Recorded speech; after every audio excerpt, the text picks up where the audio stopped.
The photograph had always been dismissed as ordinary, a moment frozen in 1943, a young soldier cradling a carrier pigeon while dense woods loomed behind him like a curtain of secrets. But when the restoration lab enhanced the image, pulling hidden details from the grainy shadows, the atmosphere in the room changed.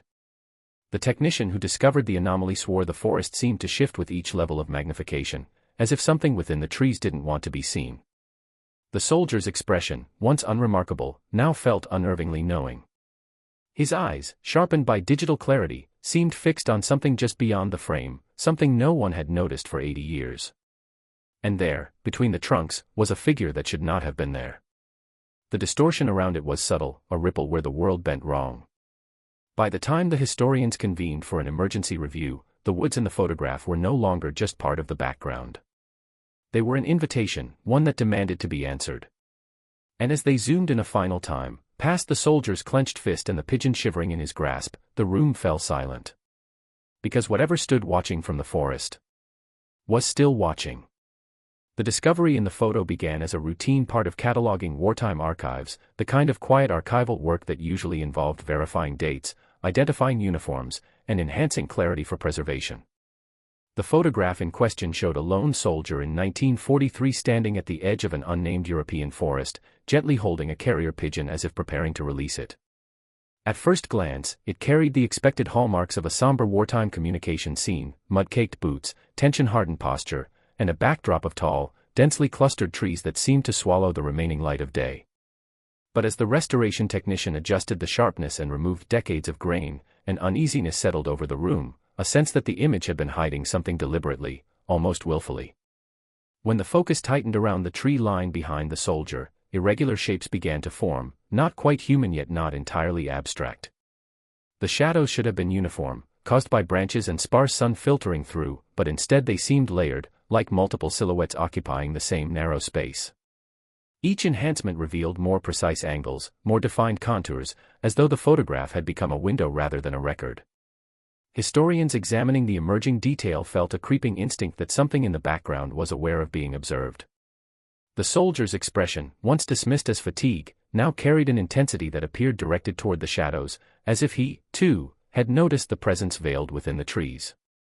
The pigeon in his hand looked mid-shiver, wings slightly lifted, its small body tense in a way that suggested alarm rather than preparation for flight.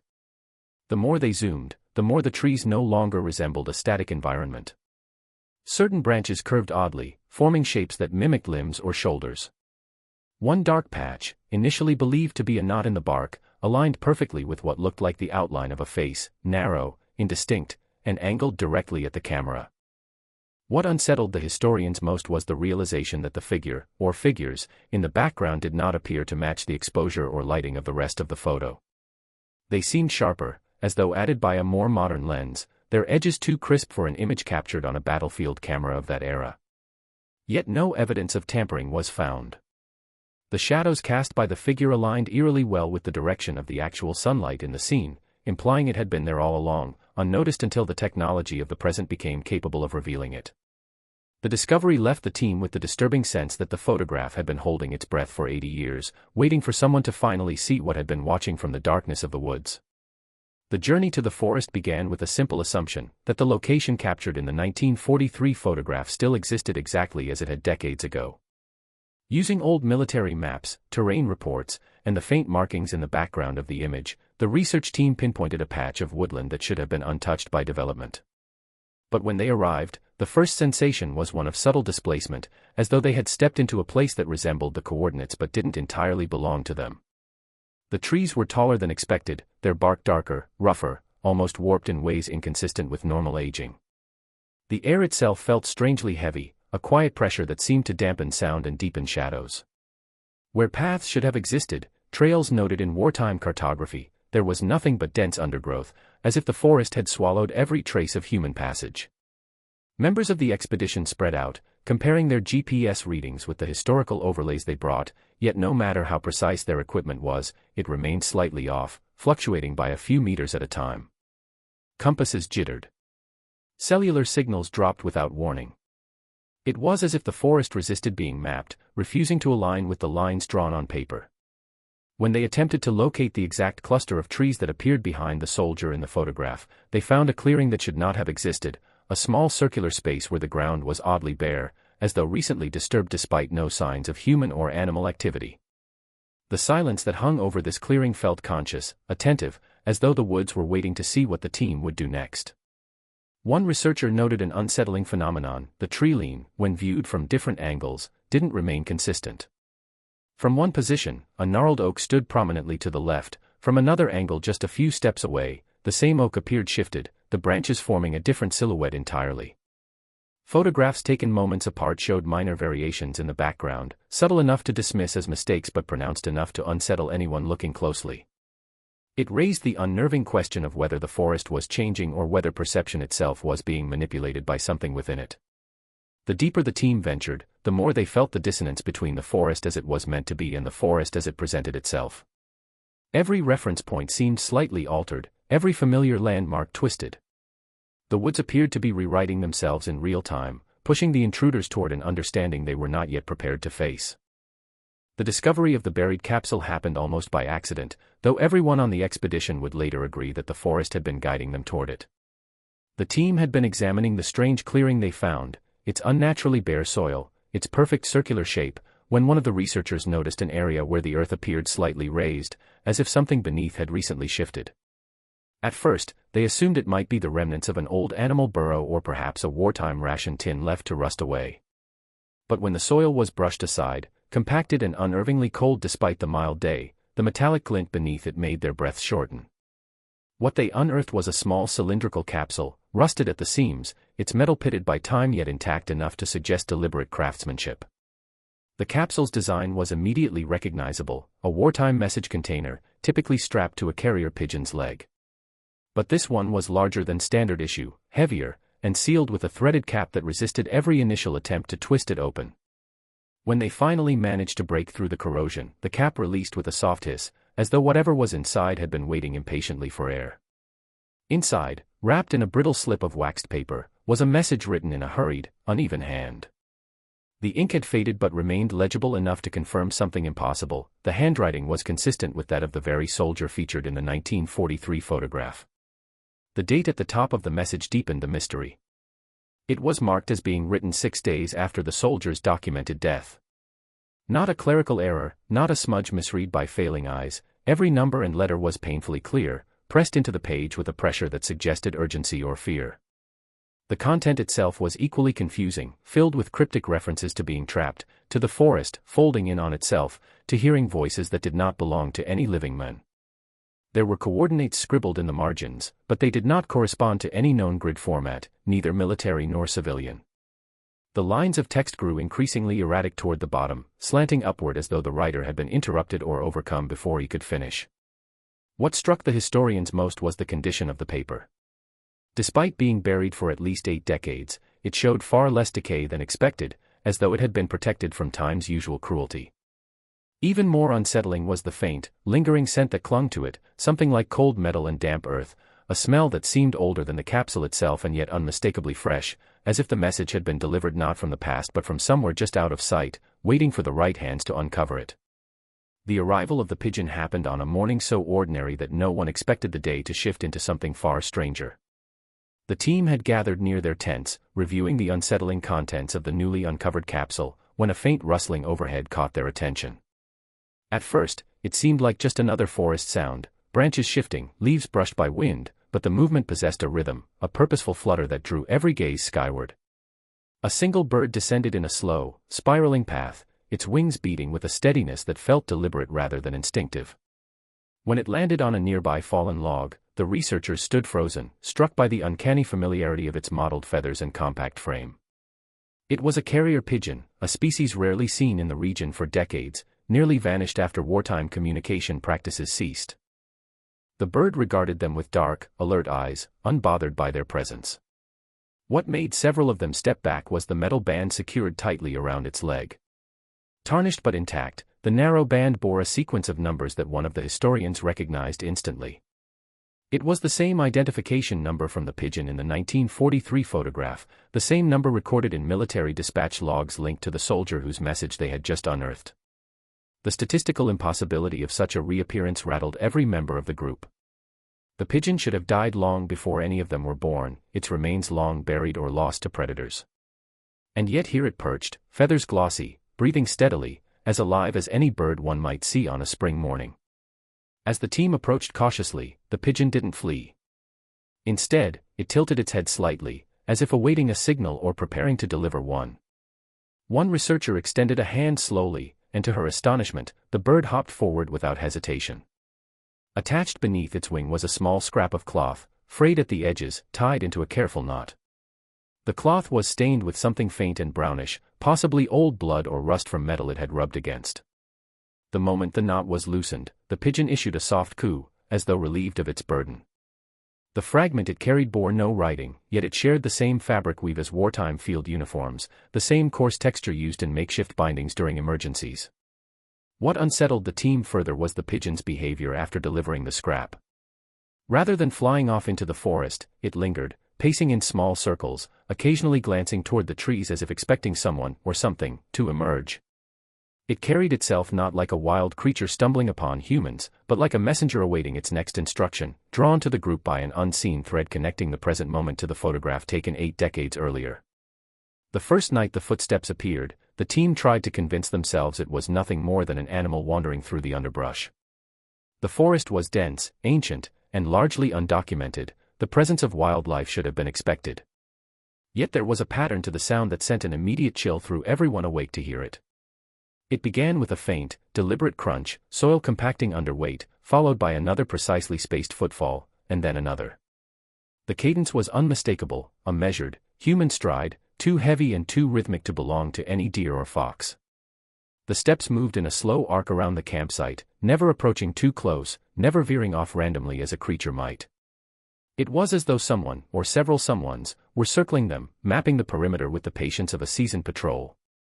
Those who listened from inside their tents felt the vibrations subtly through the ground, each footfall landing with the confidence of practiced marching. It evoked the eerie impression of boots from another era, soles hardened by miles of battlefield terrain. When one of the researchers mustered the courage to unzip his tent and peer into the tree line, he saw nothing but the oppressive darkness between the trunks. Yet even with no visible source, the sounds continued. Leaves shifted in a synchronized tempo, not rustling chaotically as they would in wind, but inhaling and exhaling in time with the mysterious steps. The air grew colder in those moments, heavy enough that several team members described feeling as if the night itself were pressing closer. Attempts to trace the direction of the footsteps proved futile.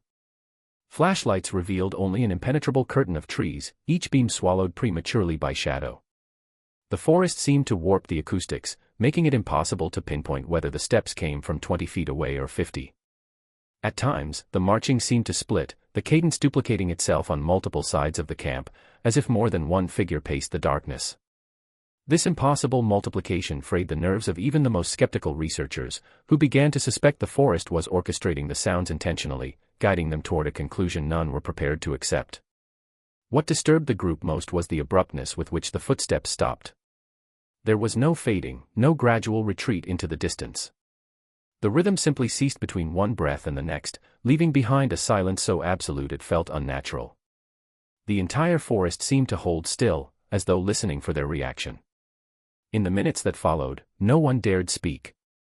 The quiet wasn't relief, it was a threat, a promise that whatever walked just beyond the fire's reach had not gone far but had merely paused, waiting to resume its circle when the darkness deepened further. The photograph captured by the camera trap was never meant to be anything extraordinary. The device had been set up as a precaution, a way to monitor wildlife or, at most, identify the source of the footsteps that had plagued the campsite. When the memory card was retrieved the next morning, the team gathered around a small laptop, expecting to see nothing more than blurred images of nocturnal animals or empty frames triggered by swaying branches. Instead, the very first image to load froze everyone in place. Standing at the edge of the trees was the unmistakable figure of a man. His posture was rigid, almost statuesque, with his arms resting at his sides as though he'd been waiting.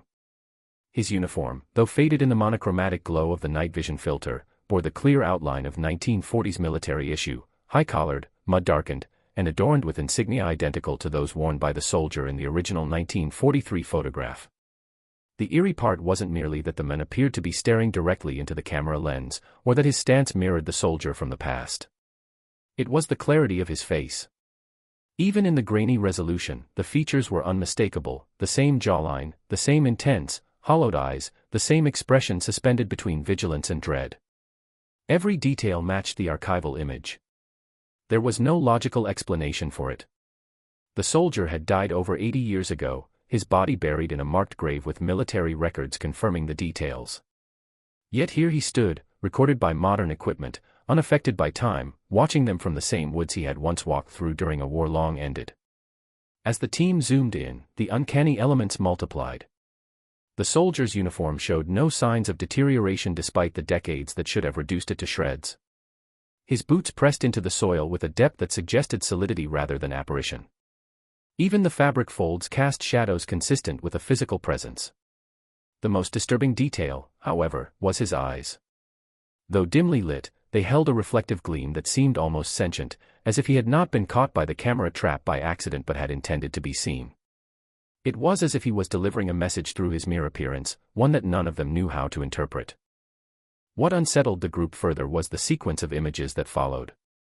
In the next frame, taken just seconds later, the soldier was gone.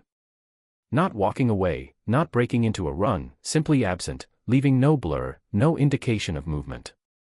The forest behind him looked undisturbed, the branches unbent, the shadows unchanged. It was as though the soldier had dissolved into the darkness between one shutter click and the next. Several members of the team replayed the series repeatedly, hoping to catch even the faintest trace of motion, but each viewing yielded the same impossible result. The soldier appeared, stood watching, and vanished without a single piece of physical evidence left behind, except the photograph none of them could bring themselves to delete. The process of decoding the message from the rusted capsule became an obsession for the team, a task that drew them deeper into the forest's unsettling logic. The message, at first glance, looked like hurried wartime scrawl, fragmented sentences, faded ink, and strange symbols squeezed into the margins. But the more closely the researchers examined it, the clearer it became that the soldier had not written a typical field report or distress signal. The note was constructed in a cipher unfamiliar to any standard use during the war. Letters were substituted with angular markings, numbers were arranged in spirals rather than rows, and some words were scratched out so violently that the fibers of the paper had torn.